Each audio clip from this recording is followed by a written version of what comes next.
మన కుటుంబం ఉపవాసం ఉన్నప్పుడు కానీ పార్వతి ఎందుకక్కా? పార్వతి కూడా ఉపవాసం ఉంది పిన్ని. వంట చేసేవాళ్లు కూడా ఉపవాస దీక్షలో ఉంటే నువ్వు భోజనాల గురించి ఆలోచిస్తున్నావేంటి? నువ్వు ఇంటికి వెళ్ళడమే మంచిది భవానీ. 6 అడుగుల పర్సనాలిటీ ఆకలికి తట్టుకోలేదు. ఎగ్జంప్షన్ ఇచ్చేస్తే బాగుంటుంది వదినా.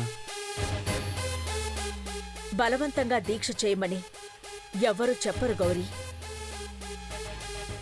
ఆకలికి తట్టుకోలేని వాళ్ళు, అనారోగ్యంతో ఉన్నవాళ్ళు ఉపవాసం చేయనవసరం లేదు. పిన్ని, నువ్వు కావాలంటే ఇంటికి వెళ్ళొచ్చు. అమ్మా, మనం అంతా ఈరోజు గుళ్ళోనే ఉండి జాగారం చేస్తున్నాం. పెద్దబాబు కోసం నువ్వు దీక్షలో ఉంటే నీకోసం మేమందరం దీక్షలో ఉన్నాం అఖిల. అవునమ్మగారు, ఒక్కరోజు తినకపోతే పానాలేం పోవు కదా. మీరు బాగుండాలమ్మగారు.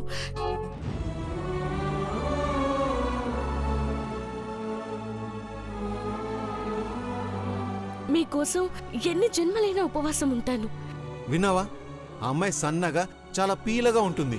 అలాంటిది తనే ఉపవాసం ఉండి దీక్ష చేస్తానంటోంది. నువ్వు 11 రోజులు దీక్ష చేసినా కరిగిపోవు, కానీ ఒక్క పూట తిన్నందుకే కంగారు పడిపోతున్నావు. గౌరీ, ఈ విషయాన్ని ఇక్కడితో వదిలేయండి. దీపాలు వెలిగించడం కూడా అయిపోయింది. అఖిల, ప్రదక్షిణ చేద్దాం పద. అందరు రండి. రా నాన్నా. పదండి. అమ్మా.